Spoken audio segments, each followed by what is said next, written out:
시끌벅적한 병사식당 한가운데 사복 차림의 한 여인이 덩치 큰 장교 4명에게 팔다리가 붙잡힌 채 꼼짝도 못하고 있었다.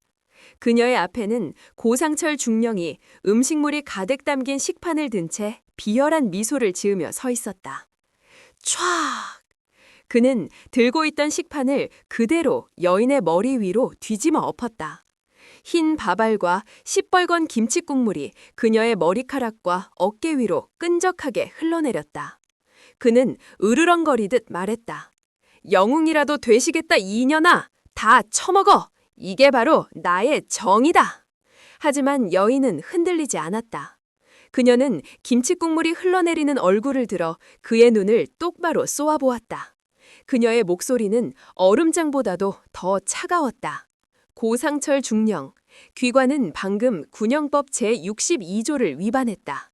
그리고 나의 정의는 이제부터 시작이다. 며칠 전 제8기동보병사단 폭풍부대의 병사 식당. 점심시간의 식당 내부는 수백 명의 장병들이 뿜어내는 열기와 왁자지껄한 소음으로 가득 차 있었다. 하지만 그 활기찬 분위기와는 어울리지 않게 식당 한쪽 구석에는 불편하고 위압적인 기운이 감돌고 있었다. 그곳에는 이 부대의 무소불위 케르베로스 물이라 불리는 고상철 중령과 그의 충견들이 자리를 잡고 있었다. 그들은 병사들과 똑같은 식판을 사용하지 않았다. 그들의 식탁 위에는 외부에서 특별히 주문한 듯한 기름진 배달 음식들이 한가득 차려져 있었다. 마치 자신들만의 작은 왕국을 과시라도 하듯이.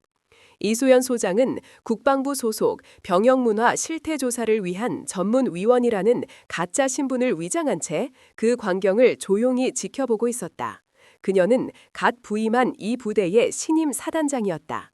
하지만 그녀는 자신의 신분을 드러내지 않고 가장 낮은 곳에서부터 이 부대의 진짜 민낯을 파악하기 위해 잠입한 참이었다. 그녀의 눈에 한 젊은 병사가 들어왔다. 김동현 일병. 그는 다른 병사들처럼 활기차게 떠들지 못하고 구석진 자리에 홀로 앉아 무언가 깊은 시름에 잠긴 얼굴로 밥을 꾸역꾸역 입안으로 밀어넣고 있었다. 그의 얼굴은 며칠 잠을 자지 못한 사람처럼 파리하고 수척했다. 바로 그때였다. 사건은 아주 사소한 일에서 시작되었다. 김동현 일병이 식사를 마치고 식판을 들고 일어나려는 순간 그의 옆을 지나가던 다른 병사가 그를 미처 보지 못하고 어깨를 강하게 부딪혔다. 철푸덕. 그 충격으로 김동현의 손에 들려있던 식판이 앞으로 기울어지며 아직 남아있던 김치 국물이 그대로 바닥으로 쏟아졌다. 그리고 그 시뻘건 국물이 하필이면 바로 그 앞을 지나가던 고상철 중령의 번쩍거리게 닦인 군화 위로 튀었다.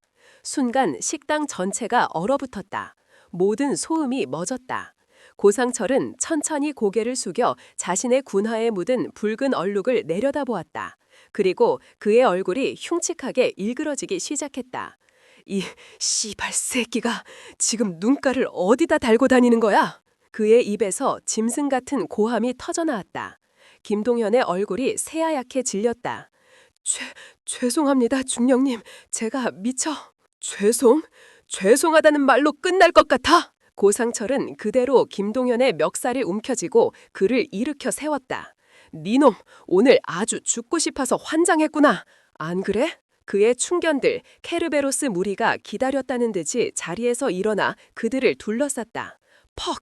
고상철의 주먹이 김동현의 복부를 강타했다. 컥! 김동현은 비명도 지르지 못하고 쓰러졌다.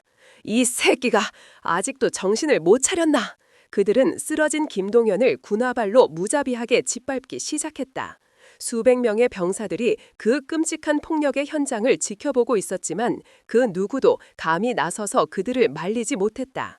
그저 고개를 숙인 채 못 본 척 외면할 뿐이었다. 이수연은 더 이상 지켜볼 수 없었다. 그녀는 자리에서 일어섰다. 그만! 그녀의 나직하지만 힘있는 목소리가 식당 전체에 울려 퍼졌다. 폭행을 하던 무리들의 움직임이 멎었다. 고상철이 짜증이 가득한 얼굴로 그녀를 돌아보았다. 뭐야, 저 아줌마는? 이수연은 천천히 그들에게로 다가갔다. 아무리 그래도 식당에서 이게 무슨 짓입니까? 폭력은 군의 규율에 어긋나는 행동입니다. 그녀의 원칙적인 말에 고상철은 코웃음을 쳤다. 규율? 당신 뭔데 나한테 규율을 들먹여. 국방부에서 나왔다고 뭐라도 된 줄 아나 보지? 저는 제 임무를 수행하고 있을 뿐입니다. 지금 중령님께서는 명백한 가혹 행위를. 닥쳐. 고상철의 인내심이 바닥을 드러냈다. 그는 자신의 왕국에서 감히 자신에게 훈계를 하려 드는 저 외부인 여자가 마음에 들지 않았다. 네가 뭔데 나서서 영웅 행세야. 이 상황이 그렇게 안타까우면 차라리 네가 대신 맞아주든가. 그의 말에 그의 충견들이 음흉한 미소를 지으며 그녀를 둘러쌌다. 그들의 위협적인 기세에 식당 안의 병사들이 술렁이기 시작했다. 왜 말이 없어? 무서워? 고상철이 조롱했다. 이수연은 조금도 흔들리지 않았다. 폭력은 문제를 해결할 수 없습니다. 폭력이 해결을 못한다고? 좋아. 그럼 내가 아주 평화로운 해결책을 제시하지. 그는 바닥에 떨어져 있던 김동현의 식판을 집어들었다. 그 안에는 밥과 반찬들이 엉망으로 뒤섞여 있었다. 이 놈이 내 군화를 더럽혔으니 이 더러운 음식물들을 깨끗하게 치워야겠지. 안 그래? 그는 이수연을 향해 턱짓을 했다. 당신이 저 놈을 대신해서 이 식판을 깨끗하게 비워. 그렇다면 나도 더 이상 문제를 삼지 않지. 그것은 명백한 모욕이었다. 이수연의 눈이 차갑게 빛났다. 못하겠나? 그럼 방법이 없지. 고상철은 자신의 부하들에게 눈짓을 했다. 거구의 장교 4명이 달려들어 순식간에 이수연의 팔과 다리를 붙잡았다. 그녀는 저항하려 했지만 수적 열쇠 앞에서 어쩔 수 없었다. 자, 그럼. 고상철은 비열한 미소를 지으며 식판을 들어올렸다. 영웅이라도 되시겠다 이년아. 다 처먹어. 이게 바로 나의 정이다. 촤악! 시뻘건 김치국물과 밥알들이 그녀의 머리 위로 쏟아져 내렸다. 그 끔찍한 광경에 식당 곳곳에서 경악의 탄성이 터져나왔다. 하지만 여인은 흔들리지 않았다. 그녀는 김치국물이 흘러내리는 얼굴을 들어 그의 눈을 똑바로 쏘아보았다. 그녀의 목소리는 얼음장보다도 더 차가웠다. 고상철 중령, 귀관은 방금 군영법 제62조를 위반했다. 그리고 나의 정의는 이제부터 시작이다. 그녀의 섬뜩한 선고가 끝나는 순간 모든 비극과 모든 복수의 막이 오르고 있었다. 뭐라고? 이 미친년이? 고상철은 자신의 귀를 의심했다. 감히 저 미물 같은 여자가 자신의 면전에 대고 군형법을 들먹인 것이다. 그는 치밀어 오르는 분노를 참지 못하고 손을 들어 그녀의 뺨을 내려치려 했다. 하지만 그의 손이 그녀의 얼굴에 닿기 전 모든 것이 변했다. 순간 이수연의 눈빛이 변했다. 방금 전까지 무력하게 붙잡혀 있던 민간인 조사관의 눈빛은 온데간데 없었다.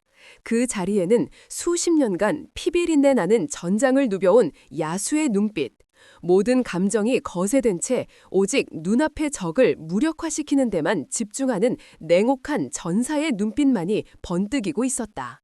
그녀의 몸이 움직였다. 그것은 인간의 움직임이라고는 믿을 수 없을 만큼 빠르고 유연했다. 그녀는 자신의 오른팔을 붙잡고 있던 거구의 장교의 손목을 역으로 잡아챘다. 그리고 몸을 회전시키며 그의 팔을 등 뒤로 꺾었다. 우두둑! 끔찍한 뼈 부러지는 소리가 식당 전체에 울려 퍼졌다. 크악! 장교의 입에서 짐승 같은 비명이 터져나왔다. 그의 팔꿈치 관절이 귀괴한 각도로 완전히 탈골된 것이다. 그녀는 거기서 멈추지 않았다. 그녀는 고통스러워하는 그의 몸을 방패 삼아 자신의 왼팔을 붙잡고 있던 다른 장교의 공격을 막아냈다. 그리고 그 반동을 이용하여 발 뒤꿈치로 그의 무릎 뒤 오금을 강타했다. 퍽! 그는 중심을 잃고 앞으로 고꾸라졌다. 유라는 그의 머리채를 잡아 그대로 식탁 모서리에 처박아 버렸다. 쿵! 남은 2명의 장교는 눈앞에서 벌어진 이 비현실적인 광경에 경악하여 잠시 얼어붙었다. 그들은 자신들이 붙잡고 있던 것이 연약한 여자가 아니라 분노한 아모랑이라는 사실을 깨달았다. 이 개 같은 년이! 그들 중 한 명이 이성을 잃고 주먹을 휘두르며 달려들었다. 유라는 그의 주먹을 손바닥으로 가볍게 흘려보냈다. 그리고 그의 옆구리가 무방비로 노출되는 그 찰나의 순간, 그녀의 팔꿈치가 전광석화처럼 그의 갈비뼈를 강타했다. 쩍 하는 소리와 함께 그는 숨도 쉬지 못하고 쓰러졌다. 마지막으로 남은 한 명, 그는 겁에 질려 뒷걸음질 치려 했다. 하지만 유라는 그를 놓아줄 생각이 없었다. 그녀는 바닥에 떨어져 있던 빈 식판을 발로 걷어차 공중으로 뛰었다. 그리고 몸을 날려 그 식판으로 그의 얼굴을 후려쳤다. 쨍그랑! 쇠 식판이 찌그러지는 소리와 함께 그 역시 바닥으로 나동그라졌다. 불과 10초. 눈 깜짝할 사이에 거구의 장교 4명이 그녀의 손에 의해 완벽하게 무력화되었다. 식당 전체는 죽음과도 같은 침묵에 휩싸였다. 수백 명의 병사들은 마치 영화의 한 장면을 보는 듯 입을 다물지 못했다. 고상철은 자신의 눈을 의심했다. 뭐야, 저 괴물은? 유라는 머리에 묻은 바바를 아무렇지도 않게 털어냈다. 그리고 천천히 고개를 돌려 그를 쳐다보았다. 다음은 당신 차례다, 중령. 그 섬뜩한 한마디에 고상철의 온몸에 소름이 돋았다. 그는 본능적으로 뒷걸음질 쳤다. 하지만 그의 뒤에는 이미 벽이 있었다. 이 인연이 미쳤나? 내가 누군 줄 알고! 그는 애써 허세를 부리며 소리쳤다. 그리고 분노에 차 그녀에게 달려들었다. 그는 나름 군내에서 알아주는 유도 유단자였다. 하지만 그의 모든 움직임은 유라의 눈에는 마치 느린 화면처럼 보였다. 그녀는 그의 멱살을 잡으려 뻗어오는 손을 가볍게 피하고 그의 팔을 잡아 그대로 업어치기 기술로 바닥에 매다 꽂았다. 쿵! 식당 바닥이 울렸다. 고상철은 숨을 쉴 수 없었다. 그는 자신의 등 뒤에서 느껴지는 엄청난 고통에 신음했다. 유라는 그의 팔을 꺾어 등 뒤로 고정시킨 채 그의 귓가에 얼음처럼 차가운 목소리로 속삭였다. 군형법 제62조 직권을 남용하여 가혹행위를 한 자는 5년 이하의 징역에 처한다. 특히 그 방법이 집단적이거나 흉기를 사용한 경우에는 가중처벌을 받게 되지. 그리고 군형법 제58조 상관 모욕죄 문서 또는 그 밖의 방법으로 상관을 모욕한 자는 2년 이하의 징역이나 금고에 처한다. 방금 당신이 나에게 한 것처럼 말이야. 그녀는 군법을 줄줄 꿰고 있었다. 고상철의 얼굴이 공포로 하얗게 질려갔다. 대체 이 여자의 정체가 뭐야? 바로 그때였다. 고상철의 비명소리를 듣고 그의 사무실에 있던 다른 케르베로스 무리들 20여 명이 몽둥이를 들고 식당 안으로 쏟아져 들어왔다. 어떤 새끼야! 감히 우리 중령님 그들은 자신들의 두목이 한 여자에게 제압당해 있는 광경을 보고 이성을 잃었다. 그들은 짐승처럼 울부짖으며 유라를 향해 달려들었다. 상황은 다시 역전되는 듯했다. 혼자서 수명이 넘는 무장한 남자들을 상대하는 것은 불가능해 보였다. 하지만 유라는 당황하지 않았다. 그녀는 고상철을 인질 삼아 뒤로 물러서는 동시에 품 안에서 작은 카드 하나를 꺼내 들었다. 그것은 그녀의 신분을 증명하는 장군 카드였다. 어깨에 2개의 별이 선명하게 빛나는 소장 계급장이 새겨져 있었다. 그녀는 그 카드를 높이 치켜들고 식당 전체가 떠나갈 듯 포효했다. 그 목소리는 더 이상 평범한 여성의 목소리가 아니었다. 그것은 수만 대군을 호령하던 야전 사단장의 사자후였다. 모두 동작 그만! 나는 이 부대의 신임 사단장, 제8기동보병사단장 소장 이수연이다. 지금 즉시 손에 든 무기를 버리지 않으면 전원 상관 살해 미수 혐의를 적용하여 현장에서 사살하겠다. 그 한마디, 그 믿을 수 없는 선언, 그리고 그녀의 손에 들린 장군 카드. 식당 전체가 얼어붙었다. 시간이 멎었다. 달려들던 케르베로스 무리들은 그 자리에서 돌처럼 굳어버렸다. 그들의 손에 들려있던 몽둥이가 힘없이 바닥으로 떨어져 내렸다. 사단장! 고상철의 눈이 뒤집혔다. 자신이 방금 식판을 뒤집어 엎고 창렬하고 모욕했던 그 여자가 자신이 모셔야 할 하늘과도 같은 사단장이었다니. 그는 공포를 넘어 차라리 이 모든 것이 끔찍한 악몽이기를 빌었다. 하지만 그것은 너무나도 선명한 현실이었다. 유스티티아, 법과 정의의 여신. 그녀는 눈을 가린 채 한 손에는 칼을, 다른 한 손에는 저울을 들고 있다. 오늘 이 썩어 빠진 식당에 강림한 유스티티아는 눈을 가리지 않았다. 그녀는 두 눈을 시퍼렇게 뜨고 있었다. 그리고 그녀의 손에는 저울 대신 죄인의 목을 쥘 강력한 힘이 들려 있었다. 이제 남은 것은 칼을 휘두르는 일뿐이었다. 심판의 춤은 이제 막 그 서막을 열었을 뿐이었다. 그날 피해 점심 식사 사건은 제8기동 보병사단 폭풍부대의 역사를 송두리째 뒤바꿔 놓았다. 신임 사단장이 자신의 신분을 숨긴 채 부대의 가장 낮은 곳에 잠입하여 부패한 간부들을 맨손으로 제압했다는 전설과 같은 이야기는 순식간에 부대 전체로 퍼져나갔다. 병사들은 열광했다. 그들은 자신들을 억압하던 케르베로스 무리의 몰락에 환호했고 지옥의 밑바닥에 강림한 정의의 여신의 등장을 찬양했다. 그들은 이제 이 썩어 빠진 부대가 완전히 바뀔 것이라고 굳게 믿었다.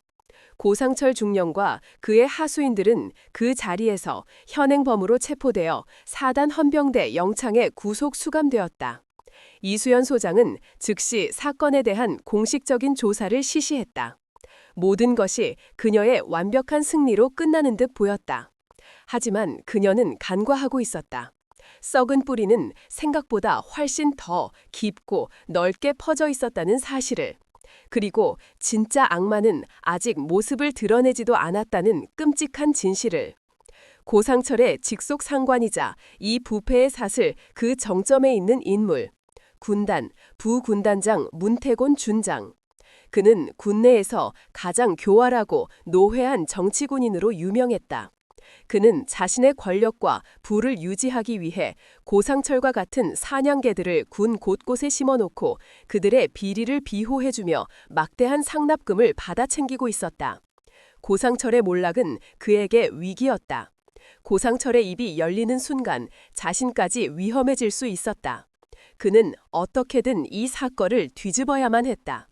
그는 법을 이용하기로 마음먹었다. 유스티티아를 잡기 위해서는 그녀가 가장 신봉하는 법이라는 칼을 역으로 이용해야 한다고 판단한 것이다. 그는 군 최고의 변호인단을 비밀리에 고용했다. 그리고 고상철에게 메시지를 전달했다. 내가 뒤를 봐줄 테니 절대로 입을 열지 마라. 대신 내가 시키는 대로 움직여라. 며칠 뒤 세상은 발칵 뒤집혔다. 고상철 측 변호인단이 군 검찰에 이수연 소장을 직권남용과 하극상 유발 그리고 상관 특수폭행 혐의로 역으로 고소한 것이다. 그들의 주장은 교묘하고 악랄했다. 이수연 소장은 신임 사단장으로서 부대의 화합을 도모해야 함에도 불구하고 자신의 신분을 의도적으로 숨긴 채 부하들을 기만하였고 사소한 말다툼을 빌미로 의도적으로 충성스러운 부하 장교들에게 먼저 폭력을 행사하여 군의 위계 질서를 심각하게 무너뜨렸다. 식당에서 벌어진 일은 유감스러운 일이지만 그것은 부하들의 잘못을 바로잡으려는 선의의 훈계 과정에서 발생한 우발적인 사고였을 뿐이다. 오히려 이수연 소장의 과잉 대응이 사태를 악화시켰으며 그녀의 행동은 지휘관으로서의 자격이 의심되는 심각한 결격 사유에 해당한다. 그들은 폭력을 훈계로 둔갑시켰고 정당 방위를 과잉 대응으로 왜곡했다. 그리고 정의 구현을 직권남용이라는 프레임을 씌워 공격했다. 가장 치명적인 것은 증인이었다. 그들은 사건의 유일한 목격자이자 피해자였던 김동현 일병을 자신들의 편으로 끌어들여야만 했다. 문태곤은 김동현의 가장 약한 고리를 찾아냈다. 그의 하나뿐인 어린 딸. 김동현의 딸은 희귀 심장병을 앓고 있었다. 당장 수술을 받지 않으면 생명이 위험한 상황. 하지만 엄청난 수술비 때문에 엄두도 내지 못하고 있었다. 문태곤은 자신의 인맥을 동원하여 김동현에게 비밀리에 접촉했다. 그의 제안은 악마의 속삭임처럼 달콤하고 잔인했다.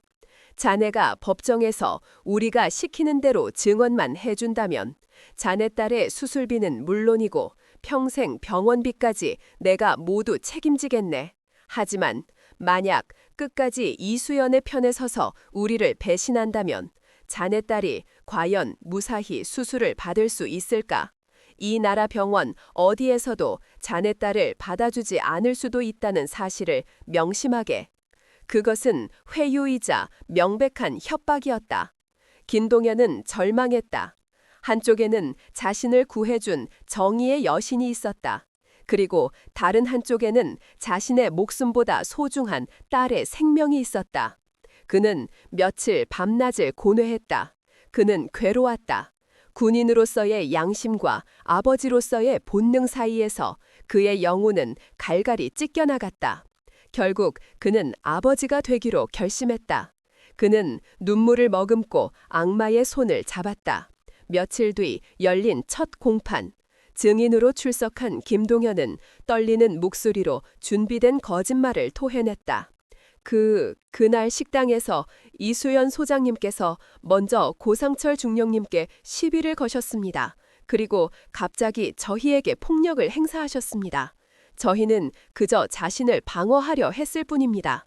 그의 거짓 증언은 비수가 되어 이수연의 심장에 박혔다. 그녀는 믿을 수 없다는 눈으로 증인석에 앉아 고개를 숙인 채 떨고 있는 젊은 병사를 바라보았다. 그녀는 분노보다 깊은 배신감과 슬픔을 느꼈다. 어째서? 김동현의 증언은 결정적이었다. 사건의 유일한 피해자이자 목격자가 가해자의 편에 서면서 모든 진실은 뒤집혔다. 이수연은 정의의 여신에서 하루아침에 부하를 폭행한 폭군으로 전락했다. 상황은 걷잡을 수 없이 악화되었다. 군 검찰은 이수연 소장을 피의자 신분으로 전환하여 공식 소환 조사를 통보했다. 국방부는 외부의 비난 여론을 의식하여 그녀를 직무정지 처분했다. 그녀는 자신이 목숨을 걸고 바로 세우려 했던 그 사단의 사단장실에서 쫓겨나 홀로 법률적인 싸움을 벌여야 하는 처지가 되었다. 그녀의 주변에 있던 모든 사람들이 그녀에게서 등을 돌리기 시작했다. 그녀의 개혁을 지지했던 참모들조차 그녀를 피했다. 그녀는 완벽하게 고립되었다. 유스티티아, 법과 정의의 여신. 하지만 그녀가 그토록 신봉했던 법과 정의는 이제 오히려 그녀의 목을 겨누는 가장 날카로운 칼날이 되어 돌아와 있었다. 그녀는 깨달았다. 진짜 전쟁은 이제부터 시작이라는 것을. 눈에 보이는 적보다 더 무서운 보이지 않는 거대한 시스템과의 외로운 싸움. 그녀는 영웅의 자리에서 가장 깊은 절망의 나락으로 추락했다. 그리고 그 나락의 끝에서 그녀는 다시 일어설 준비를 하고 있었다. 더 강하고 더 냉혹한 복수의 화신이 되어.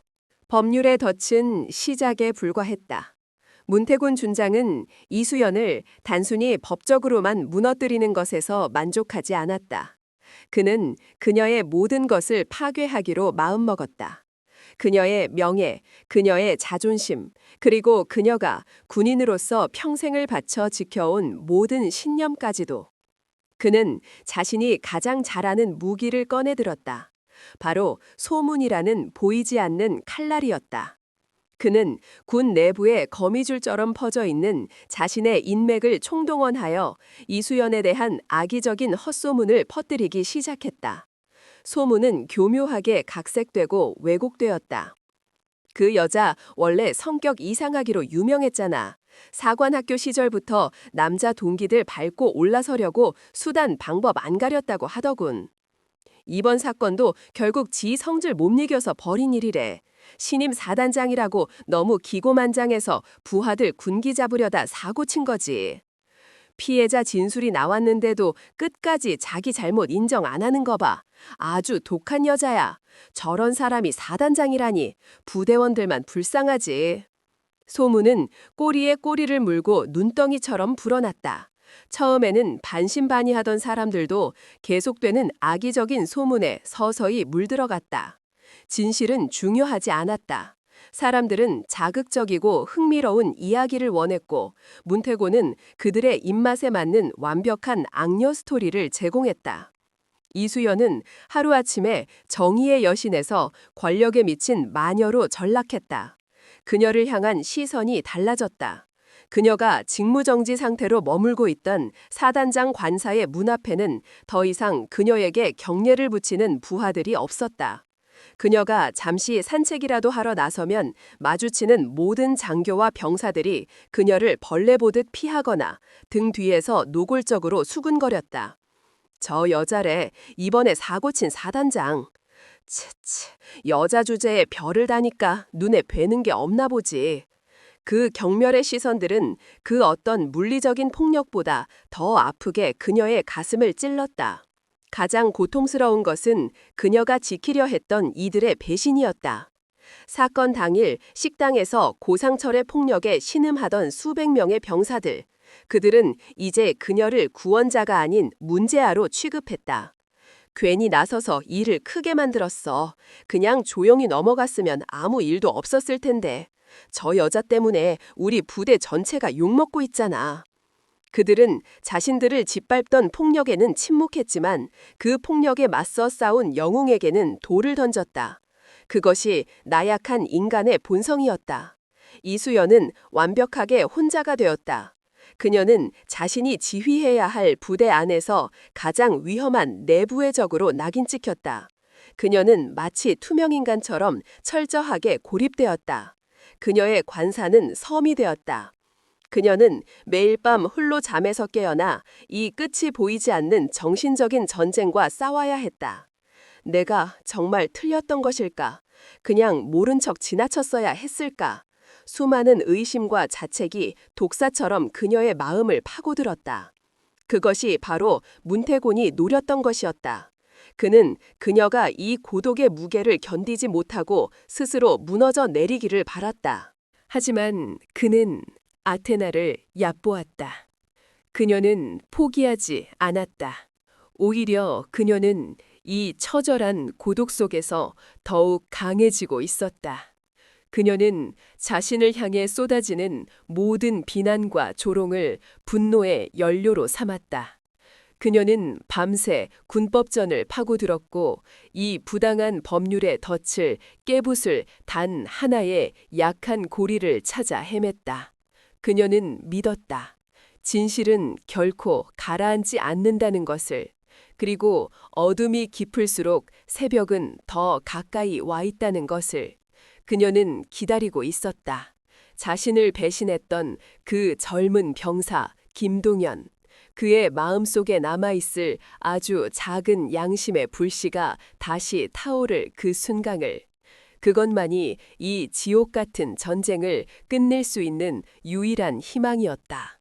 영웅의 가장 깊은 밤은 그렇게 흘러가고 있었다. 그리고 그 어둠의 끝에서 희미한 새벽의 빛이 밝아오고 있었다. 김동연은 매일 밤 악몽을 꾸었다. 법정에서 거짓 증언을 하던 자신의 비겁한 모습, 그리고 차가운 배신감에 젖어 자신을 쳐다보던 이수연 소장의 슬픈 눈빛, 그 모든 것이 유령처럼 그의 밤을 찾아와 그를 괴롭혔다. 그는 모든 것을 얻었다. 딸의 수술은 성공적으로 끝났고 건강을 되찾았다. 문태군 준장은 약속대로 그의 모든 병원비를 해결해 주었다. 그는 부대 내에서 더 이상 괴롭힘을 당하지 않았다. 오히려 고상철의 무죄를 입증한 1등 공신으로 대접받으며 편안한 군 생활을 보장받았다. 하지만 그는 행복하지 않았다. 그는 자신의 영혼을 악마에게 팔아버린 대가로 얻은 그 모든 것들이 역겹게 느껴졌다. 그는 거울 속에 비친 자신의 모습을 쳐다볼 수 없었다. 그 안에는 비겁하고 나약한 배신자의 얼굴만이 서 있었기 때문이다. 그의 양심이 그를 죽이고 있었다. 그는 이대로 살 수 없다고 생각했다. 그는 모든 것을 바로 잡아야만 했다. 설령 그 대가가 자신의 모든 것을 잃게 되는 것이라 할지라도 그는 딸에게 떳떳한 아버지가 되고 싶었다. 그는 며칠 동안 몰래 증거를 수집하기 시작했다.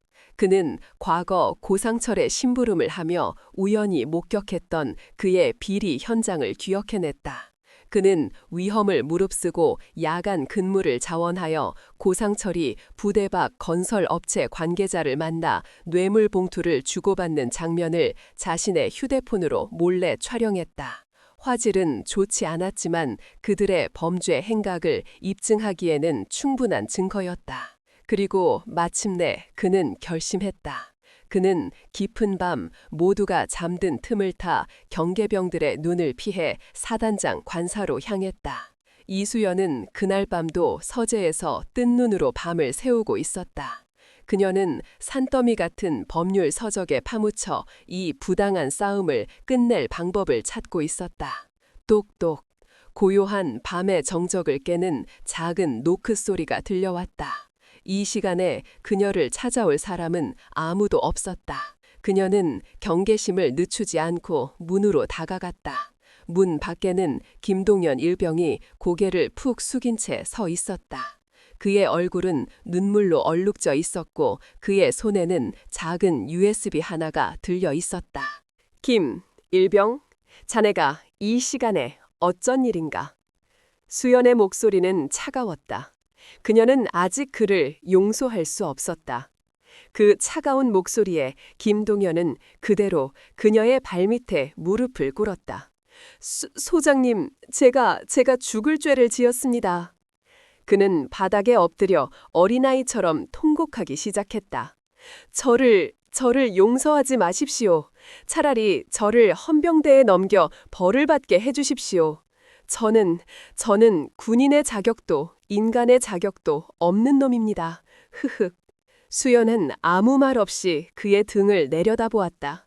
그녀의 마음속에서 얼음처럼 차갑게 굳어있던 배신감의 응어리가 아주 조금씩 녹아내리는 듯했다. 김동연은 눈물을 흘리며 모든 것을 고백했다. 문태군 준장이 자신의 아픈 딸을 빌미로 자신을 어떻게 협박했는지, 그 때문에 어쩔 수 없이 법정에서 거짓 증언을 해야만 했던 자신의 비참한 처지를. 그들은 제 딸의 목숨을 가지고 저를 협박했습니다. 아버지로서 저는 어쩔 수 없었습니다. 정말 죄송합니다, 소장님. 그의 절절한 고백을 듣는 순간 수연은 모든 것을 이해했다. 그녀의 마음속에 남아있던 마지막 분노마저 눈 녹듯이 사라졌다. 그 자리를 채운 것은 한 젊은 아버지를 향한 깊은 연민이었다. 그녀는 몸을 숙여 그의 어깨를 일으켜 세웠다. 일어나게, 김일병. 나는 자네를 원망하지 않네. 자네의 선택을 이해해. 나 역시 어머니니까. 그녀의 따뜻한 용서에 김동연은 더 큰 소리로 울었다. 그리고 이것. 그는 떨리는 손으로 손에 쥐고 있던 USB를 그녀에게 내밀었다. 이 안에 고상철 중령의 비리 증거 영상이 들어 있습니다. 이것이 제가 소장님께 드릴 수 있는 유일한 속죄입니다. 수연은 USB를 건네받았다. 그 작은 USB 안에는 이 모든 전쟁을 끝낼 수 있는 강력한 무기가 잠들어 있었다. 그녀의 눈이 다시 아테나의 눈빛으로 빛나기 시작했다. 그녀는 김동연의 어깨를 굳게 잡았다. 김일병, 자네 아직 싸울 용기가 남아있는가? 네? 이 전쟁을 끝내기 위해서는 자네의 도움이 더 필요하네. 아주 위험한 일이 될 수도 있어. 하지만 이번에야말로 우리가 이길 수 있네. 나와 함께 싸워주겠나? 김동연은 그녀의 눈을 바라보았다. 그의 눈에는 더 이상 두려움이 없었다. 그는 결심했다. 자신의 딸에게 떳떳한 아버지가 되기 위해, 그리고 자신을 용서해준 이 위대한 지휘관을 위해 자신의 모든 것을 걸기로. 네, 소장님, 목숨을 바쳐 따르겠습니다. 2명의 외로운 병사가 어둠 속에서 손을 맞잡았다. 한 명은 모든 것을 잃었던 영웅, 그리고 다른 한 명은 모든 것을 되찾으려는 평범한 아버지. 그들의 작지만 위대한 연대는 이제 거대한 반격의 서막을 열 준비를 마친 참이었다. 가장 완벽한 함정이 설계되기 시작했다. 악마를 지옥으로 보내기 위한 마지막 함정이. 그날 밤 이수연의 관사는 더 이상 고독한 유배지가 아니었다. 그곳은 거대한 악을 무너뜨리기 위한 비밀 작전 지휘소로 변해 있었다. 이수연과 김동연은 밤을 새워 마지막 반격을 위한 가장 완벽한 함정을 설계하기 시작했다. 고상철은 교활한 놈이야. 우리가 단순히 증거 영상을 가지고 있다고 해서 순순히 무너지지 않을 걸세. 수연이 말했다. 그녀의 눈은 마치 체스판 위에 모든 수를 읽는 그랜드 마스터처럼 날카롭게 빛나고 있었다. 놈을 잡기 위해서는 놈이 스스로 빠져나올 수 없는 덫으로 걸어 들어오게 만들어야 해. 그리고 그 덫에는 놈이 절대로 거부할 수 없는 미끼가 필요하지. 미끼? 말씀이십니까? 김동연이 물었다. 그래. 그리고 그 미끼는 바로 자네일세 김일병. 그녀는 김동연과 함께 치밀한 시나리오를 짰다. 김동연은 다시 한번 비겁한 배신자를 연기해야 했다. 그는 고상철에게 비밀리에 연락하여 이수연을 완벽하게 끝장낼 수 있는 또 다른 정보가 있다며 그를 유인해야 했다. 이렇게 말하게, 자네가 사실은 그 뇌물 영상의 원본 파일을 따로 보관하고 있었다고. 그리고 그 원본을 넘겨주는 대가로 거액의 돈과 딸의 안전을 보장해달라고 요구하는 걸세. 제가 할 수 있을까요? 김동연의 목소리가 떨렸다. 다시 그 악마와 마주할 생각에 온몸에 소름이 돋았다. 수연은 그의 어깨를 굳게 잡았다. 할 수 있네. 자네문 더 이상 나약한 병사가 아니야. 자네는 지금 이 전쟁의 가장 중요한 임무를 수행하는 용감한 전사일세. 그리고 자네 혼자가 아니야. 내가 자네 등 뒤에 서 있을 테니. 그녀의 굳건한 신뢰에 김동연은 용기를 얻었다. 다음 날, 김동연은 떨리는 손으로 고상철에게 전화를 걸었다. 수화기 너머로 의심과 경계심이 가득한 고상철의 목소리가 들려왔다. 김동연? 네가 나한테 무슨 볼일이야? 중령님, 드릴 말씀이 있습니다. 김동연은 연습한 대로 최대한 비굴하고 겁에 질린 목소리를 연기했다. 제가 사실은 그 영상 원본을 가지고 있습니다. 제가 이수연 그 여자 몰래 복사해둔 것이 있습니다. 뭐라고? 수학이 넘어 고상철의 목소리가 날카로워졌다. 그 원본을 중령님께 넘겨드리겠습니다. 그 대가로 돈을 좀 주십시오. 그리고 제 딸, 저희 딸아이의 안전을 완벽하게 보장해 주십시오. 다시는 제 딸을 가지고 협박하지 않겠다고 약속해 주십시오. 고상철은 잠시 말이 없었다. 그는 김동연의 말을 믿어야 할지 머리를 굴리고 있었다. 하지만 원본 영상이라는 미끼는 너무나도 매력적이었다. 그것만 손에 넣는다면 그는 이 모든 상황을 완벽하게 끝낼 수 있었다. 그리고 김동연의 비굴한 태도는 그가 정말로 돈과 딸의 안전 때문에 자신을 다시 찾아왔다고 믿게 만들기에 충분했다. 제가 할 수 있을까요? 김동연의 목소리가 떨렸다. 다시 그 악마와 마주할 생각에 온몸에 소름이 돋았다. 수연은 그의 어깨를 굳게 잡았다. 할 수 있네. 자네는 더 이상 나약한 병사가 아니야. 자네는 지금 이 전쟁의 가장 중요한 임무를 수행하는 용감한 전사일세. 그리고 자네 혼자가 아니야. 내가 자네 등 뒤에 서 있을 테니. 그녀의 굳건한 신뢰에 김동연은 용기를 얻었다. 다음 날, 김동연은 떨리는 손으로 고상철에게 전화를 걸었다. 수화기 너머로 의심과 경계심이 가득한 고상철의 목소리가 들려왔다. 김동연? 네가 나한테 무슨 볼일이야? 중령님, 드릴 말씀이 있습니다. 김동연은 연습한 대로 최대한 비굴하고 겁에 질린 목소리를 연기했다. 제가 사실은 그 영상 원본을 가지고 있습니다. 제가 이수연 그 여자 몰래 복사해둔 것이 있습니다. 뭐라고? 수학이 넘어 고상철의 목소리가 날카로워졌다. 그 원본을 중령님께 넘겨드리겠습니다. 그 대가로 돈을 좀 주십시오. 그리고 제 딸, 저희 딸아이의 안전을 완벽하게 보장해 주십시오. 다시는 제 딸을 가지고 협박하지 않겠다고 약속해 주십시오. 고상철은 잠시 말이 없었다. 그는 김동연의 말을 믿어야 할지 머리를 굴리고 있었다. 하지만 원본 영상이라는 미끼는 너무나도 매력적이었다. 그것만 손에 넣는다면 그는 이 모든 상황을 완벽하게 끝낼 수 있었다. 그리고 김동연의 비굴한 태도는 그가 정말로 돈과 딸의 안전 때문에 자신을 다시 찾아왔다고 믿게 충분했다. 좋아, 거래하지. 오늘 밤 12시 부대 밖 폐 공장으로 와. 거기서 거래한다. 단 혼자 와야 한다. 만약 딴 생각 품었다가는 네 딸 목숨이 어떻게 될지 모른다는 사실 명심해. 제 딸을 그 자리로 데리고 나와 주십시오. 제 눈으로 직접 아이의 안전을 확인하기 전까지는 절대로 원본을 넘겨드릴 수 없습니다. 김동연은 마지막 덫을 놓았다. 이 새끼가 감히 나랑 협상을 해? 좋아, 그렇게 해주지. 대신 네가 약속을 어기면 네 눈앞에서 네 딸을 어떻게 해버릴지 모르니 각오하는 게 좋을 거다. 전화가 끊겼다. 함정은 완벽하게 설치되었다.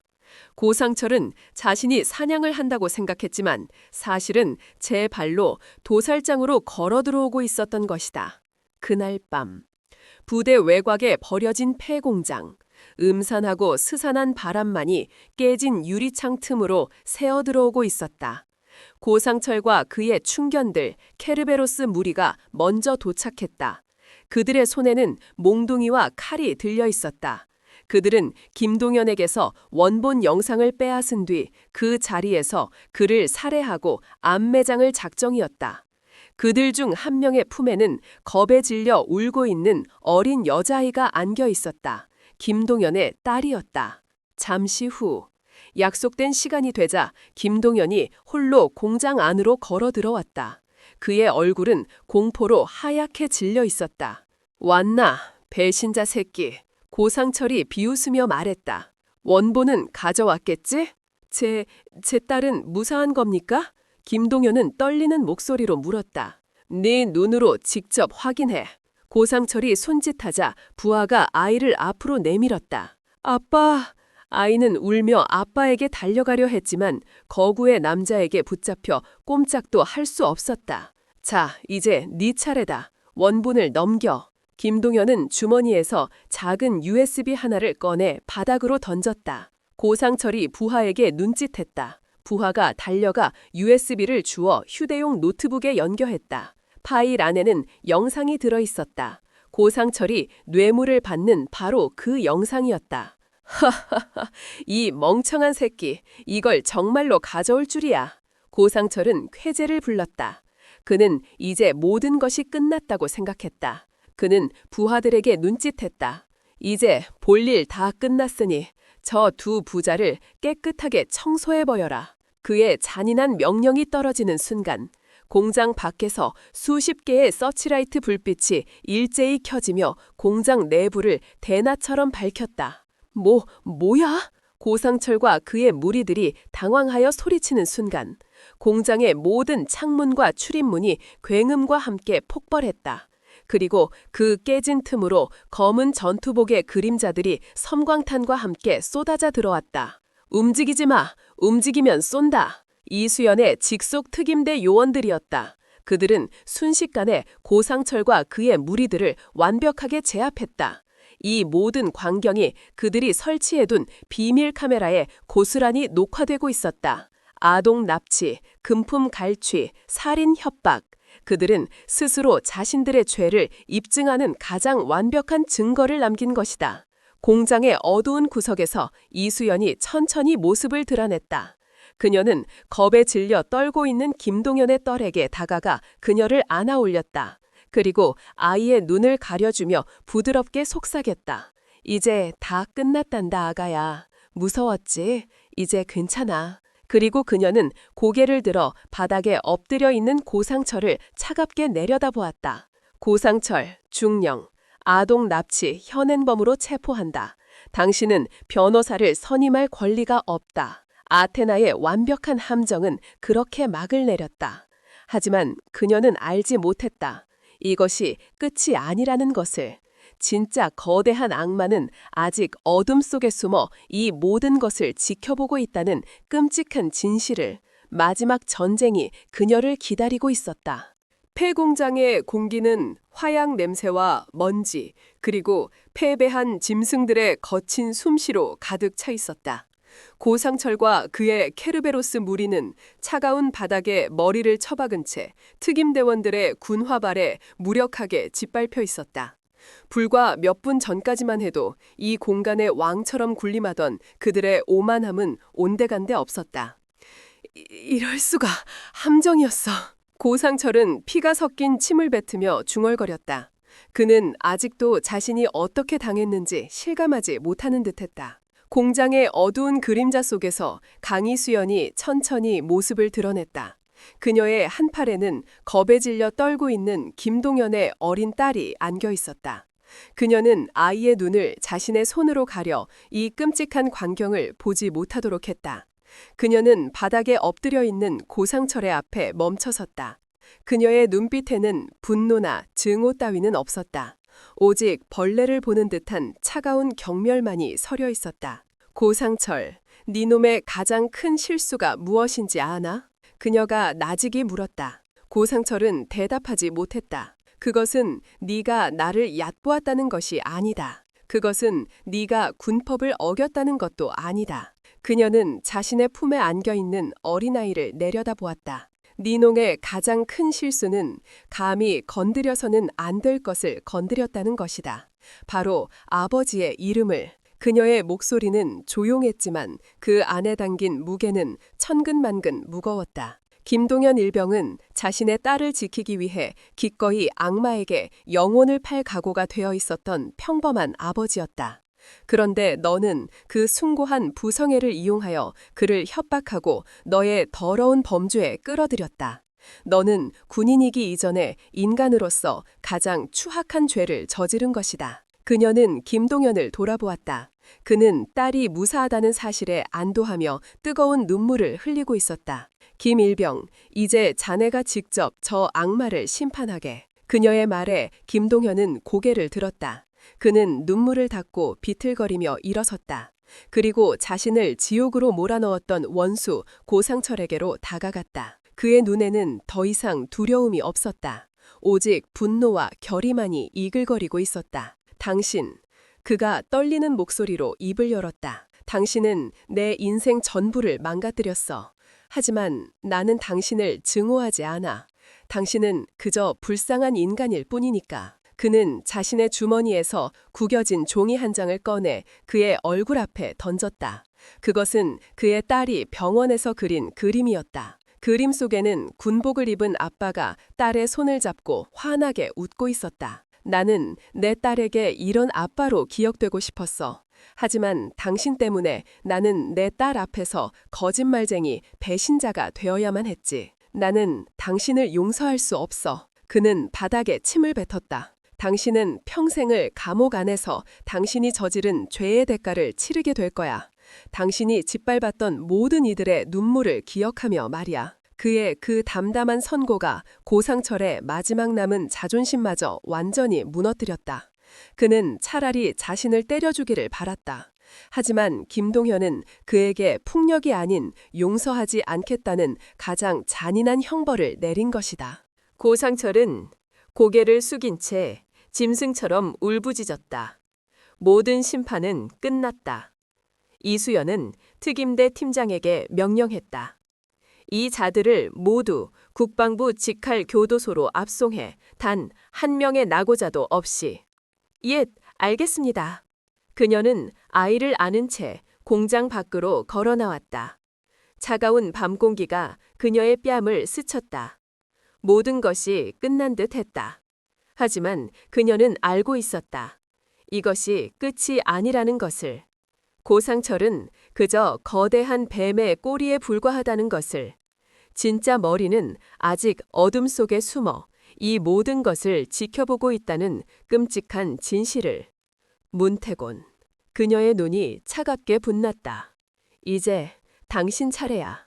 그녀는 자신의 품에 안겨 잠든 아이의 머리를 쓰다듬어 주었다. 이 작은 아이의 평화를 지키기 위해서라도 그녀는 이 전쟁을 멈출 수 없었다. 가장 어둡고 가장 치열한 마지막 전쟁이 그녀를 기다리고 있었다. 법과 언론 그리고 여론이라는 보이지 않는 칼날이 그녀의 목을 겨누고 있었다. 아테나는 다시 한번 외로운 싸움을 준비해야만 했다. 폐공장의 심판이 끝난 다음 날 아침, 대한민국은 발칵 뒤집혔다. 밤사이 인터넷을 뜨겁게 달군 것은 여장군의 통쾌한 반격이 아니었다. 오히려 정반대의 충격적인 기사들이 모든 언론사의 메인 화면을 장식하고 있었다. 충격 단독, 현역 여단장, 신임 사단장의 계략에 빠져 아동 납치범으로 전락. 눈물 흘리는 장교의 아내, 우리 남편은 결백합니다. 이수연 소장의 함정입니다. 권력에 취한 철의 여인, 무고한 부하 짓밟는 군부 독재자인가. 기사의 내용은 교묘하고 악랄했다. 그것은 문태곤 준장의 마지막 발악이자 가장 치명적인 공격이었다. 그는 고상철이 체포되자마자 자신이 수년간 관리해온 언론 네트워크를 총동원하여 진실을 왜곡하고 여론을 조작하기 시작했다. 그는 폐공장에서 벌어진 모든 사건을 이수연 소장이 자신의 관력을 이용해 꾸민 한편의 자작극으로 둔갑시켰다. 기사는 이렇게 쓰여 있었다. 취재 결과 이수연 소장은 부임 첫날부터 군의 화합을 해치는 독단적인 행동으로 많은 부하들의 원성을 사왔다. 특히 자신의 마음에 들지 않는 고상철 중령을 몰아내기 위해 병사 김동현을 회유, 협박하여 그의 어린 딸을 이용한 아동 납치 자작극을 꾸민 정황이 포착되었다. 고상철 중령은 부하 병사의 딸이 위험에 처했다는 거짓 정보에 속아 아이를 구하기 위해 현장에 나갔다가 이수연 소장이 미리 매복시켜둔 사설 병력에게 무참히 폭행당하고 체포된 것으로 밝혀졌다. 특히 김동현 일병은 평소 이수연 소장과 불명확한 관계를 유지해왔으며 그녀의 사주를 받고 이번 범죄에 가담했을 가능성이 높은 것으로 보인다. 그것은 진실과 거짓을 교묘하게 뒤섞은 완벽한 소설이었다. 문태곤은 이수연의 모든 정의로운 행동을 권력욕에 눈이 먼 악녀의 계략으로 둔갑시켰고 희대의 악당 고상철을 무능한 부하를 감싸려다 함정에 빠진 의로운 지휘관으로 미화했다. 심지어 김동현의 순수한 부성애마저 상관과의 부적절한 관계라는 더러운 프레임으로 모욕했다. 여론은 들끓었다. 대중들은 군 내부의 복잡한 진실에는 관심이 없었다. 그들은 자극적이고 드라마틱한 이야기에 열광했다. 권력에 미친 여장군, 대 억울한 누명을 쓴 참군인. 이 완벽한 대결 구도 앞에서 대중들은 기꺼이 문태곤이 파놓은 함정에 빠져들었다. 인터넷 댓글창은 이수연을 향한 원색적인 비난과 욕설로 도배되었다. 미친년, 지가 뭐라도 된 줄 아나 보네. 당장 군복 벗겨라. 여자한테 별 달아주면 안 된다는 게 이래서 그런 거야. 감정적이고 앞뒤 분간을 못해. 고상철 중령님, 힘내세요. 저희가 지지합니다. 상황은 걷잡을 수 없이 악화되었다. 국방부는 들끓는 여론에 못 이겨 이수연 소장에게 무기한 대기발령이라는 사실상의 중징계를 내렸다. 그녀는 군사재판에 회부될 위기에 처했다. 이수연은 다시 한번 나락으로 떨어졌다. 그녀는 며칠 전 자신이 구해냈던 그 부대에서 이제 가장 추악한 범죄자로 낙인 찍혔다. 그녀는 관사 밖으로 한 발자국도 나갈 수 없었다. 그녀의 관사 앞에는 기자들이 진을 치고 있었고 분노한 일부 시민단체들이 몰려와 그녀의 파면을 요구하는 시위를 벌였다. 그녀는 다시 혼자가 되었다. 아니, 이전보다 더 깊고 어두운 고독의 심연으로 빠져들었다. 그녀는 가장 고통스럽게 한 것은 세상의 비난이 아니었다. 그것은 다시 시작된 그녀의 부하들의 침묵이었다. 사건의 진실을 알고 있는 수많은 병사들. 그녀가 목숨을 걸고 지켜주었던 바로 그 병사들. 그들은 거대한 여론의 파도 앞에서 다시 입을 닫아버렸다. 괜히 나섰다가 나까지 다친다. 어차피 높은 사람들 싸움인데 우리가 끼어들어서 뭐 하겠어. 이수연, 저 여자도 결국 똑같은 군인일 뿐이야. 믿을 수 없어. 그들의 비겁한 침묵은 문태곤의 거짓말에 힘을 실어주었고 이수연을 더욱 깊은 고립으로 몰아넣었다. 김동현 역시 마찬가지였다. 그는 자신과 자신의 딸을 구해준 은인을 위해 모든 진실을 밝히고 싶었다. 하지만 그는 두려웠다. 문태곤의 보이지 않는 손이 다시 자신의 딸의 목숨을 위협할까봐. 그는 죄책감 속에서 괴로워하며 아무것도 하지 못한 채 숨어 지내야만 했다. 유스티티아는 그렇게 무너지는 듯했다. 그녀가 그토록 지피려 했던 정의는 거대한 거짓의 힘 앞에서 너무나도 무력해 보였다. 문태곤은 자신의 승리를 확신했다. 그는 자신의 집무실에서 와인을 마시며 이수연의 몰락을 다루는 뉴스를 즐겁게 시청했다. 어리석은 년, 감히 나에게 덤빈 대가가 어떤 건지 이제야 알겠나. 하지만 그 역시 간과하고 있었다. 꺼진 줄 알았던 불씨는 결코 꺼지지 않았다는 것을. 그리고 한번 타오르기 시작한 진실의 불꽃은 그 어떤 거대한 거짓의 파도도 삼켜버릴 수 있다는 사실을. 가장 깊은 절망의 밤, 그 어둠 속에서 작은 반격의 불씨가 다시 타오를 준비를 하고 있었다. 그 불씨의 이름은 바로 양심이었다. 침묵은 길지 않았다. 그것은 폭발을 위한 아주 짧은 숨고르기일 뿐이었다. 거대한 거짓의 파도가 새삼을 뒤덮고 있을 때 가장 낮은 곳, 가장 어두운 곳에서 진실의 파도가 조용히 그러나 무섭게 밀려오고 있었다. 그 시작은 김동현이었다. 그는 더 이상 숨어 지낼 수 없었다. 그는 매일 밤 자신을 위해 모든 것을 희생한 이수연 소장의 얼굴을 떠올리며 괴로워했다. 그는 자신의 딸에게 비겁한 아버지로 기억되고 싶지 않았다. 그는 결심했다. 그는 혼자가 아니었다. 그의 곁에는 그날 식당에서 함께 고통받고 함께 분노했던 수많은 전우들이 있었다. 그는 용기를 내어 동기들에게 자신의 계획을 털어놓았다. 우리 이대로 가만히 있을 수는 없어. 소장님을, 우리를 구해준 영웅을 이대로 무너지게 내버려둘 수는 없다고. 그의 진심 어린 호소에 동기들의 마음이 움직였다. 그들 역시 죄책감과 무력감에 괴로워하고 있었다. 하지만 우리가 뭘 할 수 있겠어. 우리 같은 힘없는 병사들이. 아니, 우리는 힘이 있어. 김동현은 주머니에서 USB 하나를 꺼내 보였다. 우리 손에는 진실이라는 가장 강력한 무기가 있어. 이 무기를 세상에 알리는 거야. 언론이 진실을 외면한다면 우리가 직접 세상의 언론이 되는 거지. 그날 밤, 제8사단 생활관 깊숙한 곳, 수십 명의 병사들이 전투 작전을 수행하듯 은밀하고 일사불란하게 움직였다. 그들은 부대 내 PC방에 모여 김동현이 가지고 있던 고상철의 뇌물수수 영상을 군 내부 인트라넷은 물론이고 페이스북, 유튜브, 각종 인터넷 커뮤니티 사이트에 동시다발적으로 업로드하기 시작했다. 영상은 순식간에 퍼져나갔다. 충격 영상, 현역 중령의 뇌물수수 현장이라는 자극적인 제목과 함께 처음에는 그저 흔한 가짜뉴스 중 하나로 치부되었다.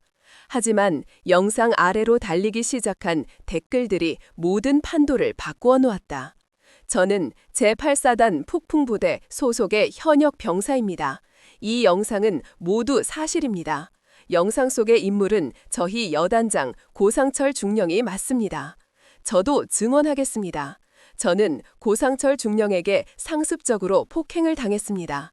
제 동기는 그의 폭행을 견디지 못하고 얼마 전 탈영을 시도했습니다. 저 역시 피해자입니다. 이수연 소장님은 저희를 구하기 위해 오신 분입니다. 언론의 보도는 모두 거짓입니다. 진실을 바로 잡아주십시오.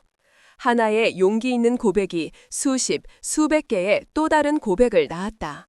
그동안 억눌려왔던 병사들의 목소리가 익명의 공간 속에서 거대한 폭포수처럼 쏟아져 나오기 시작한 것이다.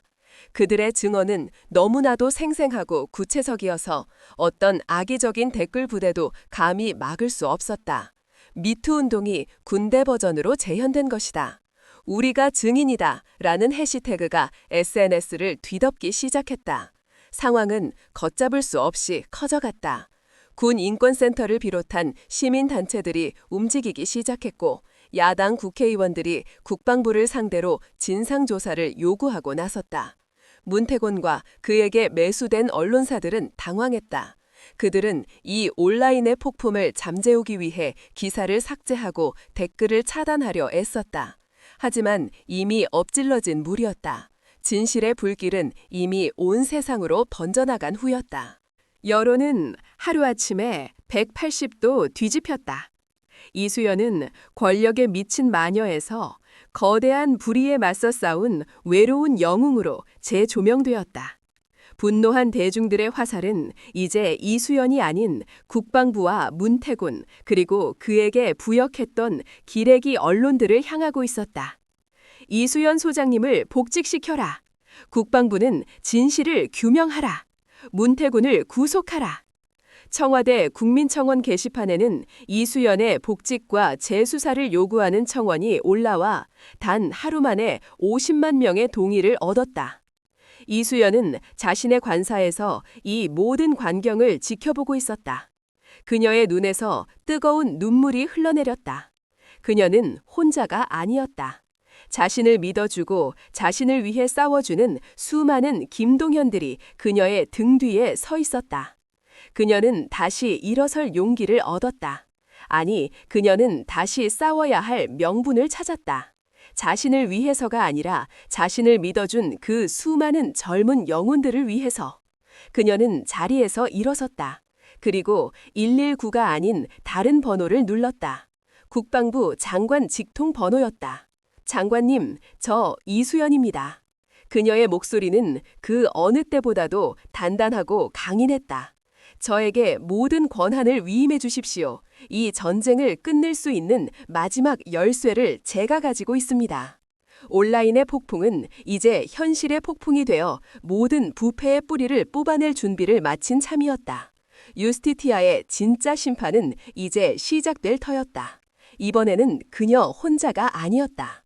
그녀의 등 뒤에는 진실을 갈망하는 수만 명의 함성이 함께하고 있었다.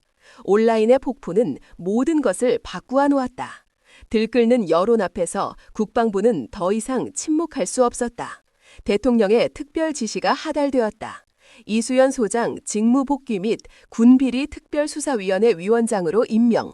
이수연은 화려하게 복귀했다. 그녀는 이제 단순히 한 사단의 사단장이 아니었다. 그녀의 손에는 군 내에 그 어떤 성역도 파헤칠 수 있는 막강한 칼이 쥐어져 있었다. 그녀는 자신을 나락으로 떨어뜨렸던 그 모든 세력들을 이제 자신의 손으로 직접 심판할 수 있는 유스티티아 그 자체가 된 것이다.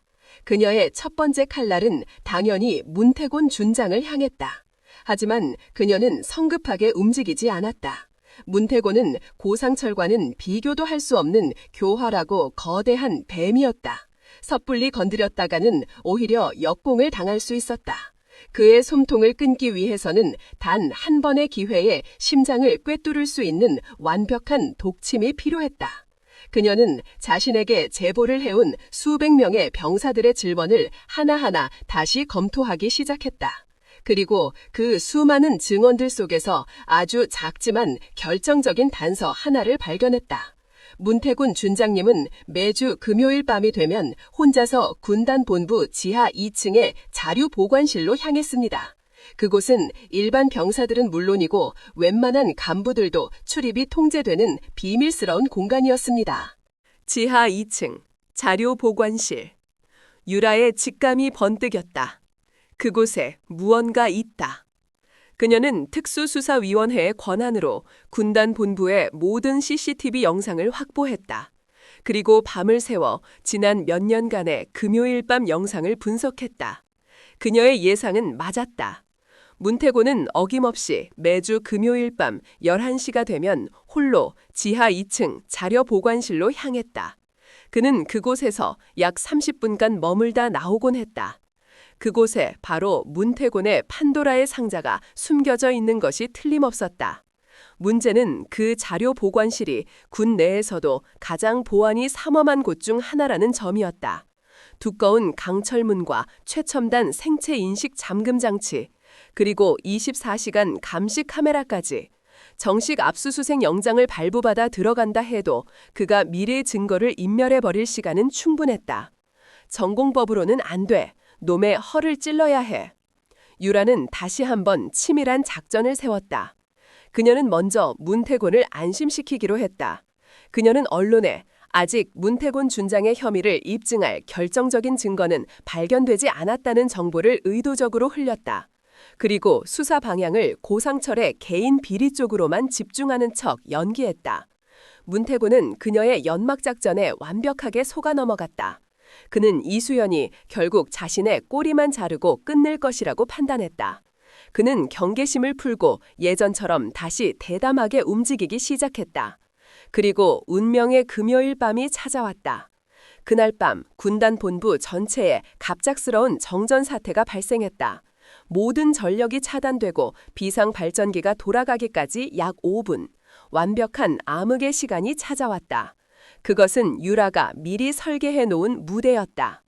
유라는 어둠을 틈타 유령처럼 움직였다. 그녀는 특수 제작된 야간 투시경을 쓴 채 소리 없이 지하 2층으로 향했다. 그녀의 손에는 그 어떤 잠금 장치도 무력화시킬 수 있는 최첨단 해킹 장비가 들려 있었다. 그녀가 자료 보관실 앞에 도착했을 때 그녀의 예상대로 문태곤은 이미 그 안에 들어가 있었다. 그는 정전 소동에도 아랑곳하지 않고 자신의 비밀 장부를 정리하고 있었던 것이다. 유랄은 문 밖에서 숨을 죽이고 기다렸다. 잠시 후 문태곤이 모든 정리를 마치고 밖으로 나왔다. 그가 잠금 장치를 다시 작동시키고 돌아서는 바로 그 순간 유라가 움직였다. 그녀는 고양이보다 더 조용하게 그의 등 뒤로 다가가 그의 목에 마취총을 쏘았다. 픽 하는 작은 소리와 함께 문태곤은 비명 한 번 지르지 못하고 그대로 쓰러졌다. 유라는 쓰러진 그의 손에서 비밀 금고의 열쇠를 빼앗아 들었다. 그리고 자료 보관실 안으로 들어갔다. 그곳은 평범한 자료실이 아니었다. 벽면 전체가 거대한 비밀 금고로 이루어져 있었다. 그녀는 열쇠와 해킹 장비를 이용해 금고 문을 열었다. 그리고 그녀의 눈앞에 나타났다. 대한민국 군 전체를 사고도 남을 만큼의 거대한 부패의 실체. 판도라의 상자가 마침내 열린 것이다. 금고. 안에는 수백 건의 비밀 장부와 외장 하드, 그리고 수십억 원에 달하는 검은 돈다발이 가득 차 있었다. 장부에는 지난 20년간 문태곤이 군의 모든 무기 도입 사업과 건설 사업에 개입하여 받아챙긴 뇌물의 내역이 날짜별, 인물별로 빽빽하게 기록되어 있었다. 그와 연결된 인물들의 리스트에는 현역 장성들은 물론이고 전직 국방부 장관과 유력 정치인들의 이름까지 포함되어 있었다. 그것은 단순한 비리 장부가 아니었다. 그것은 대한민국 국방을 좀먹어온 악의 연대기 그 자체였다. 찾았다. 유라의 입가에 차가운 미소가 떠올랐다. 그녀는 그 모든 증거들을 확보했다. 이제 이 전쟁을 끝낼 시간이었다. 유스티티아의 결정타는 준비되었다. 그녀는 이 판도라의 상자를 들고 가장 높고 가장 밝은 곳으로 올라갈 작정이었다. 그 어떤 그림자도 숨을 수 없는 바로 그곳. 대한민국 국회, 국방위원회, 청문회장이 그녀의 마지막 심판의 무대가 될 터였다. 가장 거대하고 가장 통쾌한 복수가 이제 시작될 참이었다. 며칠 뒤 대한민국 국회, 국방위원회 긴급 청문회장. 수많은 카메라 플래시와 기자들의 질문 세례 속에서 청문회는 시작되었다. 이날의 청문회는 TV를 통해 전국에 생중계되고 있었다. 온 국민이 숨을 죽이고 이 역사적인 심판을 지켜보고 있었다.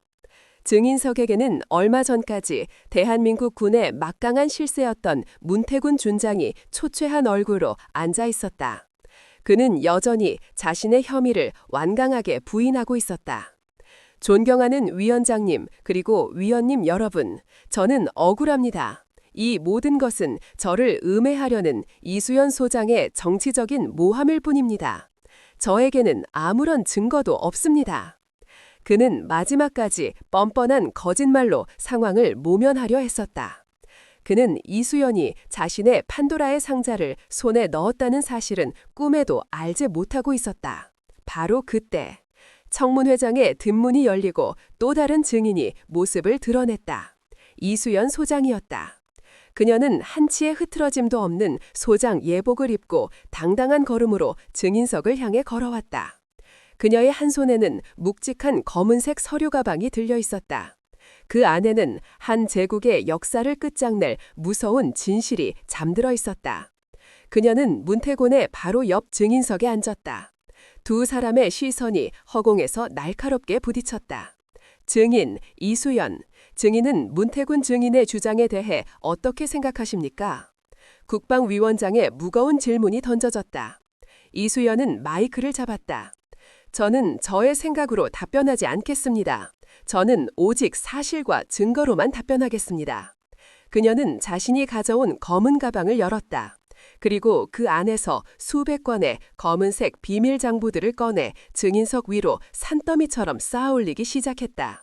이것이 바로 문태곤 증인께서 지난 20년간 대한민국 국방을 좀먹으며 축적해온 피해 기록입니다. 청문회장이 술렁이기 시작했다. 문태곤의 얼굴이 잿빛으로 변해갔다. 이 장부들 속에는 그가 누구에게 돈을 받았고 그 돈으로 누구를 매수했으며 어떻게 군의 눈과 귀를 막아 자신의 부패 왕국을 건설했는지 그 모든 추악한 역사가 날짜별, 시간별로 낱낱이 기록되어 있습니다. 그녀는 장부 한 권을 펼쳐들었다. 예를 들어볼까요? 2000X년 5월 3일 차세대 전투기 도입 사업 당시 문태곤 증인은 탈락 업체인 A사로부터 100억 원의 뇌물을 받고 사업자 선정 결과를 뒤집으려 시도했습니다. 이 과정에서 그는 당시 평가위원장이었던 B 장군을 그의 사생활 문제로 협박하여 평가 점수를 조작하도록 강요했습니다. 그녀의 폭로는 충격적이었다. 청문회장은 경악으로 가득 찼다. 이것뿐만이 아닙니다. 그녀는 또 다른 장부를 펼쳤다. 2022년 10월 7일 군 내부 비리 고발로 재판을 받던 고상철 중령 사건. 문태곤 증인은 사건의 핵심 증인인 김동연 일병의 아픈 딸을 빌미로 그를 협박하여 법정에서 거짓 증언을 하도록 만들었습니다. 그는 진실을 덮기 위해 한 어린 아이의 목숨까지 이용했던 파렴치한 악마입니다. 거짓말! 저 모든 것은 조작된 것이야. 저 여자가 나를 모함하기 위해 꾸며낸 소설이라고. 문태곤이 이성을 잃고 발악했다. 소설이라고요? 이수연의 입가에 차가운 미소가 걸렸다. 좋습니다. 그렇다면 이제 소설이 아닌 영화를 한 편 보여드리죠. 그녀는 자신의 노트북을 청문회장의 대형 스크린과 연결했다. 잠시 후 스크린에는 어둡고 낡은 지하 자료 보관실의 영상이 나타났다. 문태곤 자신이었다.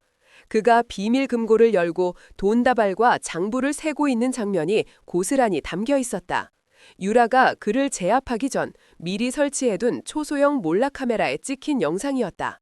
모든 것이 끝났다. 그 영상 하나로 문태곤의 모든 거짓말은 산산조각 나버렸다. 그는 더 이상 아무 말도 하지 못하고 고개를 숙였다. 그의 거대했던 부패 제국은 그렇게 온 국민이 지켜보는 앞에서 허무하게 무너져 내렸다. 그를 비호하던 모든 정치인들과 장성들은 그에게서 등을 돌렸다. 그는 완벽하게 혼자가 되었다. 청문회가 끝나고 문태곤은 국회 정문에서 기다리고 있던 검찰 수사관들에게 긴급 체포되었다. 그의 손목에 차가운 수갑이 채워지는 순간 대한민국 국방의 가장 어두웠던 시대 하나가 막을 내리고 있었다. 이수연은 그 모든 광경을 셔터 세례 속에서 묵묵히 지켜보았다. 그녀의 길고 길었던 전쟁은 마침내 끝이 났다. 그녀는 한 개인에 대한 복수를 넘어 군 전체를 병들게 했던 거대한 악의 뿌리를 뽑아낸 것이다. 유스티티아, 정의의 여신. 그녀는 마침내 자신의 이름값을 해낸 것이었다. 그녀의 손에 들린 칼은 사적인 복수의 칼이 아니었다. 그것은 이 땅의 정의를 바로 세우는 가장 서슬퍼른 사법의 칼이었다. 이제 그녀의 칼끝은 새로운 곳을 향하고 있었다. 무너진 제국을 재건하고 새로운 희망을 만들어 나가는 더 중요하고 더 어려운 싸움. 그녀는 기꺼이 그 길을 걸어갈 준비가 되어 있었다. 문태군의 부패, 제국이 무너진 후 제8기동보병사단 폭풍부대에는 진짜 폭풍이 몰아쳤다. 그것은 파괴의 폭풍이 아니었다. 낡고 썩은 모든 것을 쓸어버리고 새로운 생명을 틔우는 정화의 폭풍이었다. 이수연 소장은 군비리특별수사위원회 위원장직을 내려놓고 자신의 원래 자리 사단장으로 복귀했다. 그녀의 복귀 첫날, 부대의 모든 장병들이 연병장에 자발적으로 모여 그녀를 맞이했다. 그들의 얼굴에는 더 이상 불신과 냉소가 없었다. 오직 자신들의 진정한 리더를 되찾은 기쁨과 새로운 시작에 대한 희망만이 가득했다. 충성! 수천 명의 목소리가 하나가 되어 하늘을 찔렀다. 그것은 마음 깊은 곳에서 우러나오는 진심 어린 충성의 맹세였다. 이수연은 단상 위에 섰다. 그녀는 더 이상 고립된 영웅이 아니었다. 그녀의 등 뒤에는 그녀를 믿고 따르는 수천 명의 든든한 전우들이 함께하고 있었다. 오늘 우리는 다시 시작한다. 그녀의 목소리는 조용했지만 그 어떤 고함보다도 힘이 있었다. 과거의 모든 부끄러운 역사는 오늘부로 끝났다. 우리는 오늘 이 자리에서 가장 깨끗하고 가장 강하며 가장 명예로운 부대로 다시 태어날 것을 맹세한다. 그녀의 개혁은 신속하고 단호했다. 그녀는 먼저 고상철과 문태곤에게 부역했던 모든 부패한 간부들을 군복을 벗겼다. 단 한 명의 예외도 없었다. 그리고 그 빈자리는 능력과 인품이 검증된 젊고 유능한 장교들로 채워졌다. 그녀는 부대 운영 시스템을 뿌리부터 바꾸었다. 모든 예산 집행 내역은 투명하게 공개되었고 모든 군수품 보급 과정은 병사들이 직접 참여하여 감시할 수 있도록 했다. 더 이상 눈먼 돈이 존재할 수 없는 시스템을 만든 것이다. 가장 큰 변화는 병영 문화였다. 그녀는 상명하복이라는 낡은 이름 아래 자행되던 모든 비인간적인 부조리를 철폐했다. 구타와 폭언은 상상할 수도 없는 일이 되었다. 대신 상관과 부하가 서로 존중하고 소통하는 수평적인 리더십이 그 자리를 대신했다. 사단장실의 문은 언제나 열려 있었다. 가장 직급이 낮은 이등병이라도 언제든지 사단장을 찾아와 자신의 고충을 털어놓을 수 있었다. 이수연은 그들의 이야기를 단 한 번도 소홀히 듣지 않았다. 그녀는 그들의 눈을 마주치며 함께 고민하고 함께 해결책을 찾아주었다. 김동현, 일병. 그는 모든 재판이 끝난 후 명예롭게 전역할 수 있었지만 군에 남는 길을 택했다. 그는 이수연의 추천을 받아 부사관 학교에 입교했다. 그는 자신처럼 힘없고 약한 후배들을 지켜주는 따뜻한 리더가 되겠다고 맹세했다. 그의 딸은 군 병원에서 완벽한 지원을 받으며 건강하게 자라나고 있었다. 폭풍부대는 말 그대로 다시 태어나고 있었다. 예전의 오명은 사라지고 가장 가고 싶은 부대, 가장 싸워서 이기는 부대라는 새로운 명예가 그 자리를 채워가고 있었다. 몇 달 뒤, 군 전체 전투력 경연대회에서 폭풍부대는 창설 이래 최초로 종합 우승을 차지했다. 그것은 단순한 우승이 아니었다. 그것은 진정한 개혁의 힘이 무엇인지를 군 전체에 증명해 보인 위대한 승리였다. 이수연은 우승, 트로피를 들고 환호하는 부하들을 바라보며 조용히 미소 지었다. 그녀의 길고 길었던 전쟁은 마침내 끝이 났다. 그녀는 한 개인에 대한 복수를 넘어 하나의 썩어빠진 제국을 무너뜨리고 그 폐허 위에 새로운 희망의 씨앗을 심어 마침내 열매를 맺게 한 것이다. 유스티티아, 정의의 여신. 그녀는 자신의 손에 들린 저울이 결코 기울어지지 않았음을 증명해 보였다. 그녀의 칼은 파괴를 위한 칼이 아니었다. 그것은 새로운 창조를 위한 가장 정의로운 칼이었다. 폭풍이 지나간 자리에 눈부신 새벽이 밝아오고 있었다. 그 새벽의 중심에 그녀가 서 있었다. 가장 외로웠던 영웅, 그리고 이제 가장 든든한 전우들과 함께하는 진정한 리더, 이수연. 몇 달의 시간이 흘렀다. 한때 대한민국을 뒤흔들었던 거대한 부패의 폭풍은 이제 역사의 뒤안길로 사라졌다. 그 폭풍이 핥히고 지나간 자리에는 아물지 않을 것 같았던 깊은 상처와 함께 새로운 희망의 싹이 힘차게 돋아나고 있었다. 제8기동 보병사단 폭풍부대는 이름만 같을 뿐 완전히 다른 부대가 되어 있었다. 부대를 지배하던 폭력과 공포의 그림자는 걷히고 그 자리에는 따뜻한 신뢰와 건강한 활기가 넘쳐 흘렀다. 이수연 소장은 여전히 그 폭풍의 중심에 서 있었다. 그녀는 더 이상 외로운 투사가 아니었다. 그녀는 수천 명의 든든한 전우들과 함께 무너진 부대를 재건하는 위대한 건축가이자 따뜻한 어머니였다. 어느 맑은 오후, 그녀는 사단 연병장에서 펼쳐지는 분대 전투 훈련을 지켜보고 있었다. 예전처럼 교관의 일방적인 고함과 욕설은 들리지 않았다. 대신 병사들 스스로가 서로의 의견을 나누고 더 나은 전술을 찾아나가는 자유로운 토론의 열기가 훈련장을 가득 메우고 있었다. 아닙니다. 이조는 우측으로 오회하는 것보다 중앙 돌파를 시도하는 것이 더 효율적일 것 같습니다. 좋은 의견이다. 하지만 그럴 경우 적의 측면 공격에 노출될 위험이 크다. 어떻게 대비할 것인가? 그 모습을 지켜보는 이수연의 입가에 따뜻한 미소가 번졌다. 바로 그때 늠름한 부사관 한 명이 그녀에게 다가와 거수경례를 붙였다. 얼마 전 하사로 임관한 김동현이었다. 그의 얼굴에는 더 이상 과거의 그늘진 불안함은 찾아볼 수 없었다.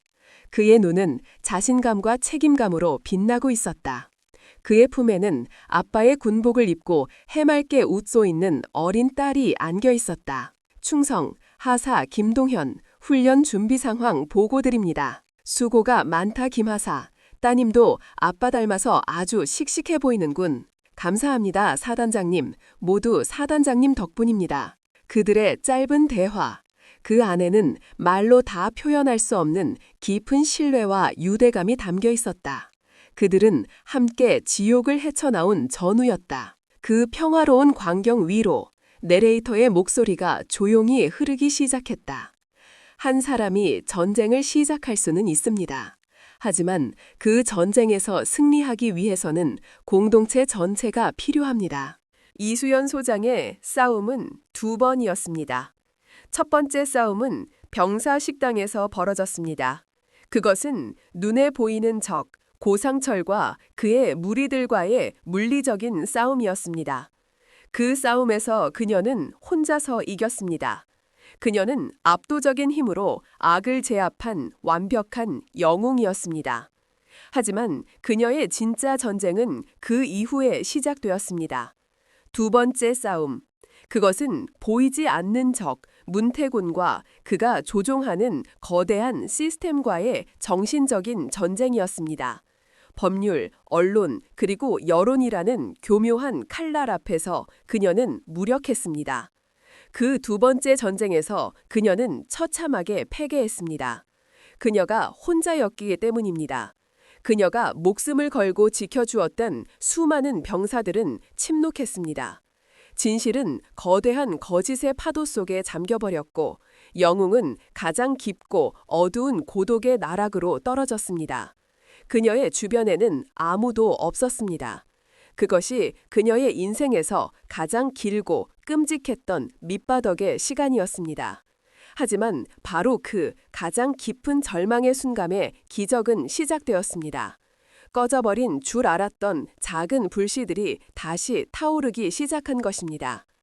양심이라는 이름의 불씨, 용기라는 이름의 불씨, 김동현 한 사람의 용기 있는 고백은 수백, 수천 명의 침묵하던 병사들의 가슴에 불을 지폈습니다.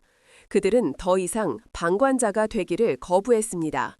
그들은 키보드와 스마트폰을 무기 삼아 진실을 외치기 시작했습니다.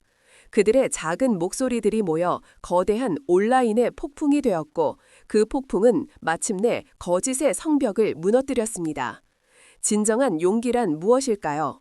진정한 용기란 단순히 눈앞의 적과 맞서는 것만이 아닐 것입니다. 진정한 용기란 온 세상이 당신에게 등을 돌렸을 때 기꺼이 당신을 지켜주었던 그 한 사람의 편에 서주는 것입니다. 폭풍부대의 병사들은 바로 그 진정한 용기를 보여주었습니다.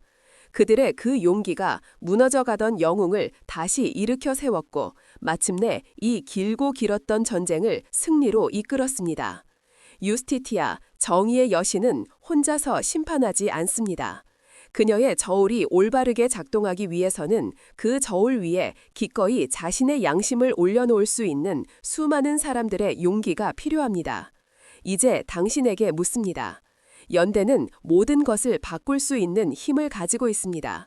여러분은 당신의 삶 속에서 그 공동체의 위대한 힘을 직접 목격한 적이 있습니까?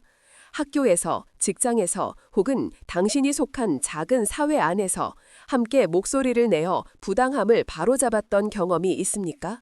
그리고 만약 당신이 그날의 폭풍부대의 한 명의 병사였다면 당신은 어떤 선택을 했을 것 같습니까? 모두가 두려움에 침묵할 때 당신은 비겁한 다수의 그림자 속에 숨어 안전을 택했겠습니까? 아니면 모든 것을 잃을 각오를 하고 기꺼이 진실의 편에 서는 그 한 사람이 되었겠습니까? 당신의 이야기를 아래 댓글로 공유해 주십시오. 한 사람이 전쟁을 시작할 수는 있지만 세상을 바꾸는 것은 결국 함께하는 우리 모두의 목소리입니다. 당신의 그 작은 목소리 하나가 또 다른 위대한 폭풍의 시작이 될 수 있습니다.